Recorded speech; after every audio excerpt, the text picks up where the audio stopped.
You see the damage. You see what was caused by the cluster bombs. It's dangerous. The police bomb disposal experts are going from scene to scene making sure there is no danger to life. 3 waves of attacks in less than 12 hours hit Israeli and US-linked targets as Iran's IRGC announced new strikes under Operation True Promise 4.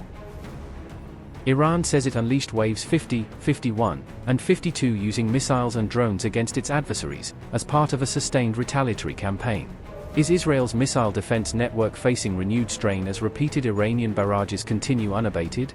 Operation True Promise is continuing to exact a visible human toll, with almost 108 Israelis taken to hospitals in just one day itself. Iran appears to have stepped up the pace of its attacks on both Israel and US targets across the Middle East, with successive IRGC statements describing new waves of missile and drone strikes in a short span of time.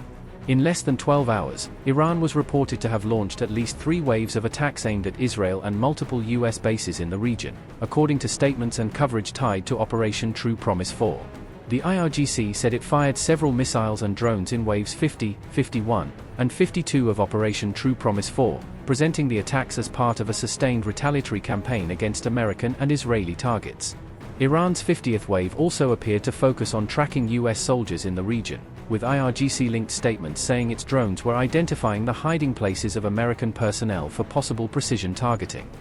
The 51st wave was described as being aimed at US bases and installations linked to the support network for F-35 and F-16 operations, with Iranian statements specifically naming Al-Kharj as a source of aggression against Iran. In its statement on Wave 52, the IRGC also threatened Israeli Prime Minister Benjamin Netanyahu and boasted that its strikes had hit targets in Israel, although those claims come from Iranian messaging and are not independently verified in the cited reports. The IRGC statement for Wave 50 strikes said, and I quote, "The destructive and precision strike drones of the IRGC Aerospace Force are identifying the hiding places of US Army terrorist soldiers in the region." The 50th wave of Operation True Promise 4, with the blessed code Yezera, dedicated to the noble martyrs Brigadier General Ali Shadmani and Major General Haj Hossein Hamdani, against the bases of the terrorist US Army located in Al-Dafra, Fujairah, Jafir, the 5th Fleet, Ali Al-Salem, Azraq, and also early warning radars stationed in the region that played a protective role for the Zionist regime, was carried out by the destructive and precision strike drones of the IRGC Aerospace Force. These drones are currently identifying the hiding places of US Army terrorist soldiers in the region, and upon obtaining information, they will act precisely. The people of the region are requested to stay away from the hiding places of American soldiers.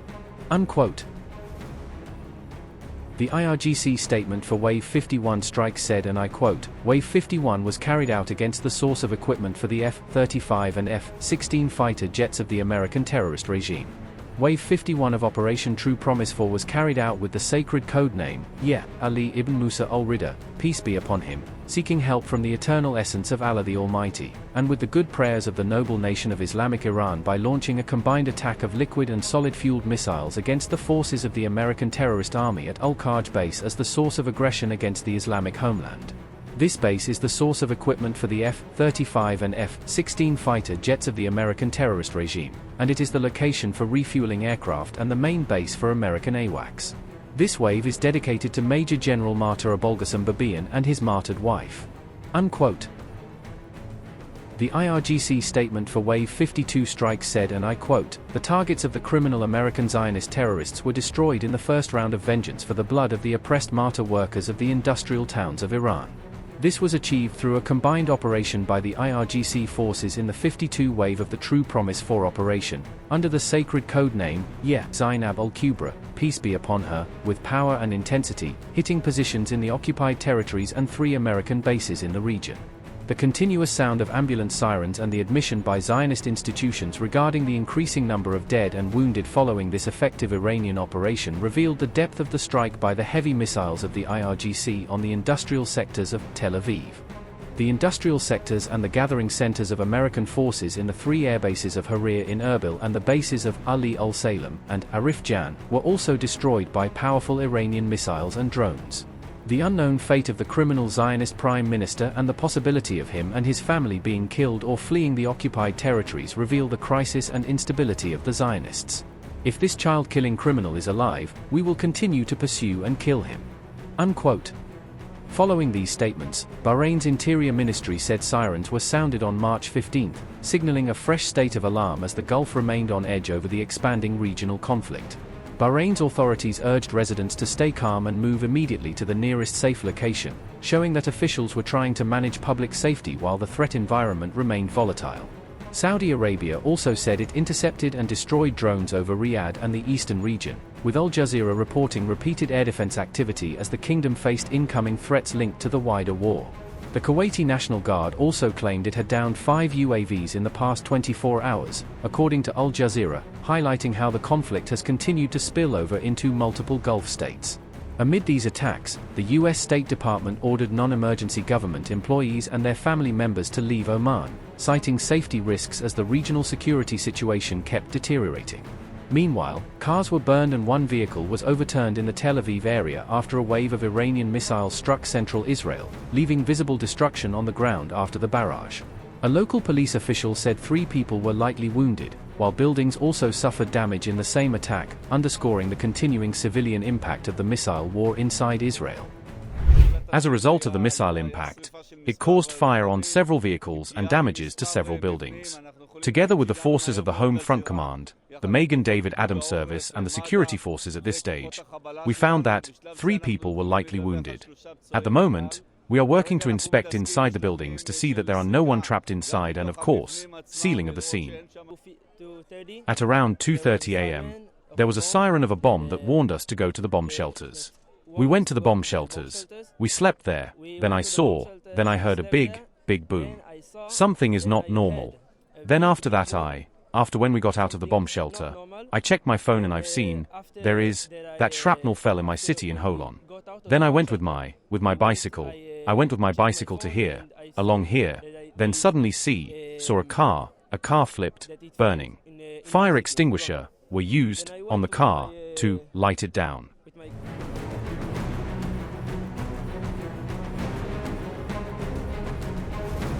Israel informed the United States this week that it is running critically low on ballistic missile interceptors, raising serious concern about how long its air defense network can keep absorbing sustained Iranian barrages.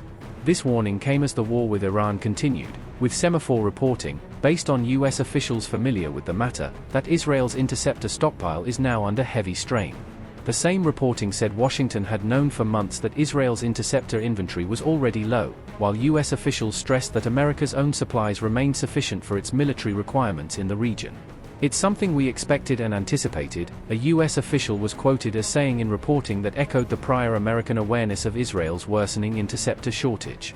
U.S. officials also said they still have everything needed to protect American bases, military personnel, and broader strategic interests across the region, indicating that Washington does not believe its own defensive capacity has been similarly weakened. Meanwhile, Iran accused the United States and Israel of using copycat drones to frame Tehran for attacks across the region, claiming that replica versions of Iranian Shahd drones were being used in what it described as a false flag campaign. Attention to all neighboring countries and the Muslim people of the region. The defeated enemy in the military battlefield and in political coalition against Iran has resorted to trickery and deceit and, with a diabolical plot, has copied the Iranian Shahd 136 drone and, under a new name, the Lucas drone, attacks unjustified targets in regional countries. The enemy's goal is to foster pessimism and level accusations against the Islamic Republic of Iran. The ultimate aim is to create discord between Iran and its neighbors, thereby undermining the legitimate and legal defensive actions of Iran's armed forces. Governments and nations of the region should know that the Islamic Republic of Iran's defense doctrine against military aggressions by the United States and the Zionist regime is based on a completely legal and logically sound foundation. The Islamic Republic of Iran, as it has repeatedly announced, only targets the centers and interests of the United States and the Zionist regime, and wherever it targets, it takes responsibility for it in an official announcement and will be accountable for its consequences. Examples of these enemy tricks are the malicious attacks on centers in neighboring and friendly countries such as Turkey, Kuwait, and Iraq in recent days, and the attribution of it to the Islamic Republic of Iran's armed forces. The swift and wise reactions of countries' officials to these deceptive and diabolical moves will nip this conspiracy in the bud. Being deceived by Satan and his divisive positions will only encourage him to spread it. Therefore, it is essential that we trust one another and, by maintaining unity and cooperation, make the foreign aggressor enemy regret persisting in these machinations.